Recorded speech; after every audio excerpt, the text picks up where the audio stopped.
Jemi më pak se afro 200 metra nga vendi ku për momentin po zhvillohet konflikti armatosur dhe ende nuk dihet zyrtarisht se sa është numri i viktimave nga luftimet e sotme, të cilat kanë nisur që në orët e hershme të mëngjesit. Qytetarët, banorët e Kumanovës janë shqetësuar për ngjarjen e sotme, të cilët kanë bërë apel tek politika shqiptare që ndërmarr hapa konkret për gjetur një zgjidhje. Forcat policore ushtarake të Maqedonisë nga mesdita kanë nisur të evakuojnë banorët nga lagja e trimave. Fillimisht janë larguar banorët maqedon, të cilët transportoheshin me autoblinda, në ndërkohë dhe shqiptarët.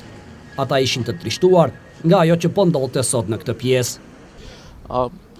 Siç në orët e hershme të mëngjesit ka ndodhur disa gjuajtje, me pushkë automatike dhe domethënë me mortaje ose ndryshe bomba C4 si dimi ato të tjera, me pajisje ushtarake.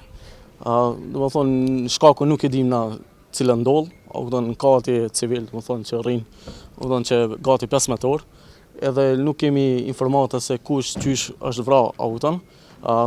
Nuk e dim shkaku, çka është kjo, është manipulim apo diçka, qeveria që manipulon me çështjet e veta, për çështje politike, asgjë tjetër. Gjithmonë popullata shqiptare civile, me një fjalë hek për gjitha ndollit.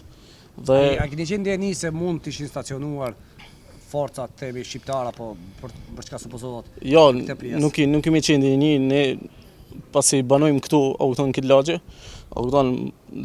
aty që kryet misioni, kryet mbas shkollës në infrashëri, aty, ose si thonë te ambulante e asaj lagje, lagja e trimave. Konkretisht nuk e dim na për çka është bëhet fjalë. A keni ndonjë familjar në pjesën tjetër aty ku? Pjesë po, kemi familjar, kemi edhe ata shumt. A keni kontaktu me ta? Kemi kontaktu, mirë janë. Për çështje nga familja ime, për tjerët nuk e di.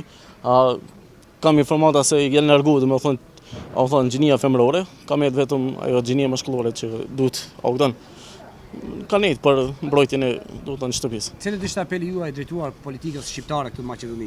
Apeli im, drejtim është që mos bëjmë dezinformata me popullin shqiptar, por konkretisht Kumanov.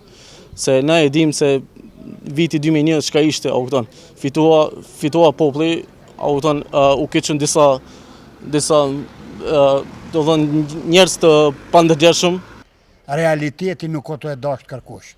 Ju kanë hi, vetë e kanë montu, vetë i kanë vra njerës në shpe, të pa fajshum, tash i kanë përzon edhe populatën, anë gjak me kalzu vetën, me arsytu vetën, me akuzu tjetër kanë.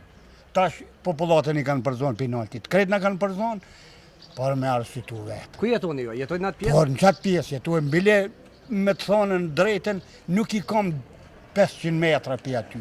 A keni familjar në atë pjesë? Jo, tash i kishin përzon, unë e kom dalë ma herët, tash i kishin përzon, këtë kanë dalë. A keni informacione sa ka të vrarë të shqiptarëve? Informacione kemi për Fadilin. Folet se Fadili mo është edhe në Facebook, a familjes tjena, flitet se 2 gra janë të vrarë edhe 2 fëmijë. Sa me vërtet, ato nuk muj me. A keni pas djeni se ka mujt me ndodhë kjo këtu në Kumanov? Jo, s'kemi pas djeni. Djeni muntimet pose, më të muntimet e bënë në brezë dhe bënë në gëshinjit. Me pare, kanë pagu njerës, anë gjak me bënë që ta. Cili është apeli jo për një dërtu politikës shqiptare? Politikës shqiptare ne t'jenë pak ma të sinqertë. Bolmo me këto budalakia.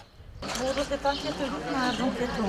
Që shot gjedi aqe? Të në katastrofa të të nëndromë. A jeni shumë ma fërë kësaj? Qatë ku kam do dhe sejme, qatë nga kam bërma. Qa këni mujtë me parë gjatë ditës? Kur gja nuk kemi dalë kur kënd, kemi pa kur gja, këna nejtë në ditë. Familjarët a keni kejtë mirë? Mirë. Shumica banorëve shqiptar janë duke u strehuar tek të afërmit e tyre, e disa janë nisur në drejtim të Preshevës. Fluksi është vërejtur edhe në pikëkallimin kufitar me Maqedoninë, ku shumë shqiptar po lëshojnë shtëpitë e tyre. Ndërkaq përgjatë vijës kufitare me Maqedoninë, janë parë edhe forca policore serbe të cilat po përcjellin gjendjen.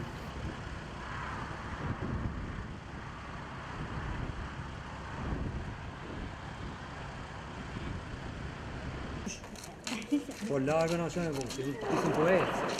Shka me bu?